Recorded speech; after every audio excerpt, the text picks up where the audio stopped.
కీర్తనల గ్రంథం 113వ అధ్యాయం 8వ వచనం, ఆయన నేల నుండి దరిద్రులను లేవనెత్తువాడు, పెంట కుప్ప మీద నుండి బేదలను పైకెత్తువాడు. స్తోత్రం దేవా సర్వోన్నతుడా.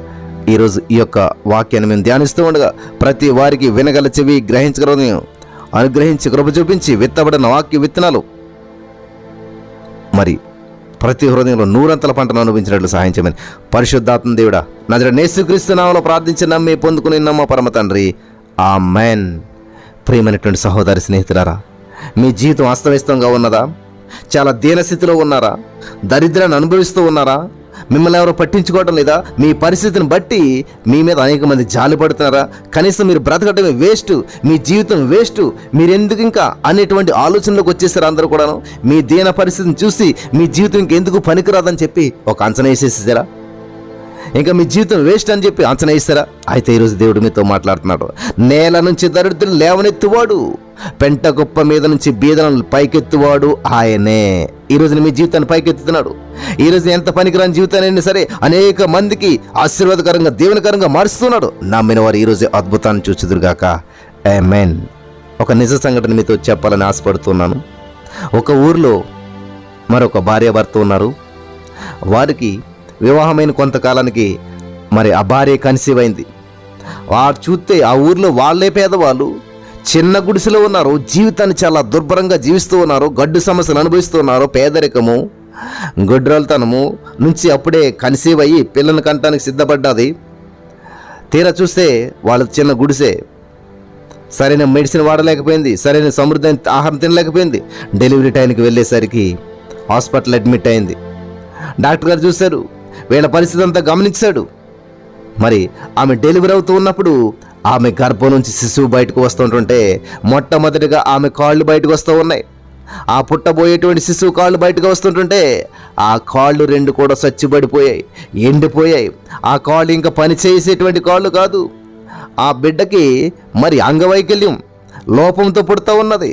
డాక్టర్ చూశాడు, ఆశ్చర్యపోతూ ఉన్నాడు. అయ్యో, అసలే కడు పేదరికంలో ఉన్నారే, వీళ్ళకి తినటానికే తిండి లేదే, ఇటువంటి పిల్లను వీరెలా పెంచగలుగుతారు, ఎలా పోషించగలుగుతారు?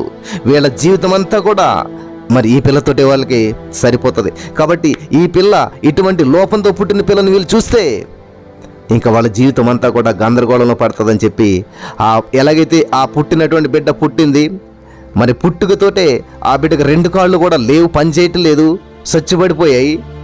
ఇది చూసిన డాక్టర్ గారు, ఈ పిల్ల వల్ల వీళ్ళ జీవితం సర్వనాశనం అయిపోతుంది, ఈ పిల్ల వల్ల ఈ జీవితంలో వీళ్ళు ఏమి చేయలేని పరిస్థితిలోకి వెళ్ళిపోతారు, కాబట్టి ఈ బిడ్డని ఇక్కడే చంపేస్తాను నేను. చంపేస్తే అయ్యో చనిపోయిందని చెప్పి 2 నిమిషాలు బాధపడి కనీసం వాళ్ళు జీవితం అన్నా మంచిగా జీవించగలుగుతారు, లేదంటే జీవితాంతం ఈ పిల్లతో బాధపడతారని చెప్పి ఆ డాక్టర్ ఆ పిల్లని పుట్టిన తర్వాత చంపేయాలని చెప్పి అనుకుంటా ఇలా పట్టుకోబోతుండే ఆ పిల్ల గట్టిగా ఏడ్చింది. ఎప్పుడైతే గట్టిగా ఏడ్చిందో ఆ బయట ఉన్నటువంటి నర్సు వాళ్ళ లోపలికి వచ్చేసారు.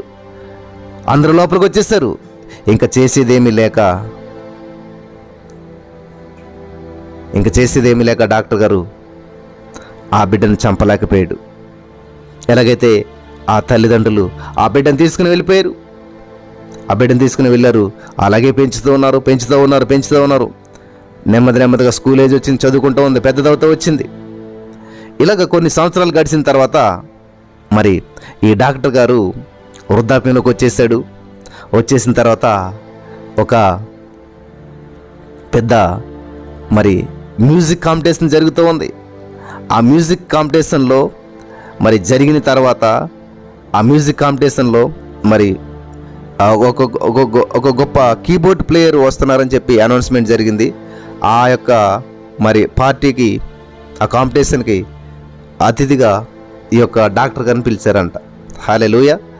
ఈ డాక్టర్ గారు వెళ్ళిన తర్వాత ఆ డాక్టర్ గారు తెలిసింది చాలా గొప్ప మ్యూజిషియన్ ఈ యొక్క మరి ఈరోజు ఈ కార్యక్రమానికి అటెండ్ అవుతున్నారని చెప్పి ఆయన కూడా ఎంతో ఆశతోటి ఆ మ్యూజిక్ వినాలని ఆశతోటి వెళ్ళాడంట. వెళ్ళిన తర్వాత అద్భుతంగా ఒక అమ్మాయి అక్కడ ఆ కీబోర్డ్ ప్లే చేసింది. అందరూ కూడా పరవశించిపోయారు. ఈ లోపల అక్కడ మరి ఒక తల్లి చూసింది డాక్టర్ గారిని. చూసి ఆమెకు డెలివరీ పోసినటువంటి డాక్టర్ గారు ఈయనే. గబగబా పరుగున వెళ్ళింది. డాక్టర్ గారు నన్ను గుర్తుపట్టరా అని అన్నది. ఎవరమ్మా నువ్వు? నేను గుర్తుపట్టలేదు అని అన్నాడు డాక్టర్. అయ్యా మీరేనయ్యా, నాకు డెలివరీ చేసినటువంటి డాక్టర్ గారు మీరే. నాకు ఇదిగో ఈ బిడ్డ పుట్టింది కదా, మీకు గుర్తున్నదా? నాకు అప్పుడు కాళ్ళు చచ్చిపడిపోయి పిల్ల చాలా అంగవైకల్యంతో పుట్టింది కదా, బిడ్డ గుర్తున్నదా? గుర్తున్నదమ్మా. ఏమైపోయింది ఆ బిడ్డ, నాకు చాలా బాధేసింది అని చెప్పి ఆ డాక్టర్ గారు మాట్లాడుతుంటే, అయ్యా అదిగో ఆ యొక్క మరి ఈ బిడ్డే ఆ గ్రేట్ మ్యూజిషియన్ అయింది, గొప్ప మ్యూజిషియన్ అయింది. అందరిని ఆశ్చర్యపరిచేటువంటి రీతిలో దేవుడు ఈ బిడ్డను ఇంతగా ఆశీర్వదించాడు అన్నప్పుడు ఆ డాక్టర్ గారు ఎంతగానో ఆశ్చర్యపోయాడంట. దేవునికి స్తోత్రం. అయ్యో ఆ రోజు నేను ఈ బిడ్డను చంపేయాలనుకున్నానే, ఈ బిడ్డ జీవితాన్ని ముగించేయాలనుకున్నానే, ఈ బిడ్డ జీవితాన్ని మరి ఇటువంటి బిడ్డని వీళ్ళు ఎలా పెంచుతారా, ఎలా పోషించగలుగుతారా, వీళ్ళకి సామర్థ్యం ఎక్కడొస్తుందా అని చెప్పి నేను ఆ రోజు నేను చంపేయాలనుకున్నాను. కానీ ఈమె ఇంత ప్రయోజకురాలు అవుతుందని, ఇంత గొప్ప ఆమె అవుతుందని చెప్పి ఈమె ప్రోగ్రాన్ని చూడటానికి నేను అంత దూరం నుంచి పని కట్టుకుని వస్తానని చెప్పేసేసి ఈమె కోసం నేను వస్తానని చెప్పి నేను అనుకోలేదే. ఆ రోజు నేను చంపేసినట్లయితే ఈరోజు ఈ బిడ్డ ఇంత అయ్యేది కాదు కదా. నేను ఆమెకు లేనటువంటి లోపాన్ని చూశాను, కానీ ఆమెకున్నటువంటి ఈ తలాంతి నేను చూడలేకపోయాను అని చెప్పి ఆ డాక్టర్ గారు చాలా మనసులో బాధపడ్డాడంట. కానీ ఈ విషయాన్ని ఆయన తల్లితో చెప్పలేదంట. హల్లెలూయా, దేవునికి స్తోత్రం కలుగును గాక. కాబట్టి ఇక్కడ దేవుడు సెలవిచ్చినటువంటి వాక్యం ఈ బిడ్డ జీవితంలో నెరవేర్చబడింది. ఆయన నేల నుంచి దరిద్రం లేవనెత్తేటువంటి వాడు, పెంట గొప్పల మీద నుంచి బేదలను పైకెత్తేటువంటి వాడు. కాబట్టి ఈ రోజున ఆ బిడ్డ జీవితంలో చేసినటువంటి కార్యాన్ని ఈరోజు దేవుడు నీ జీవితంలో కూడా చేయడానికి సిద్ధంగా ఉన్నాడు. నువ్వు ఎటువంటి పరిస్థితుల్లో ఉన్నావో, ఎటువంటి బంధకాల్లో ఉన్నావో, దేవుడు నేను లేవనెత్తి నేను అనేక మందికి దీవెనకరంగా, నువ్వు దీవించబట్ట మాత్రమే కాదు అనేక మందికి దీవెనకరంగా, నువ్వు ఆశ్రయించబడత మాత్రమే కాదు అనేక మందికి ఆశీర్వాదకరంగా ఉండాలని చెప్పి దేవుడు ఆశపడుతున్నాడు. నువ్వు నమ్మినట్లయితే నీ జీవితంలో కూడా ఇటువంటి అద్భుతాన్ని ఈరోజే నువ్వు స్వతంత్రించుకుంటావు. ఆమేన్.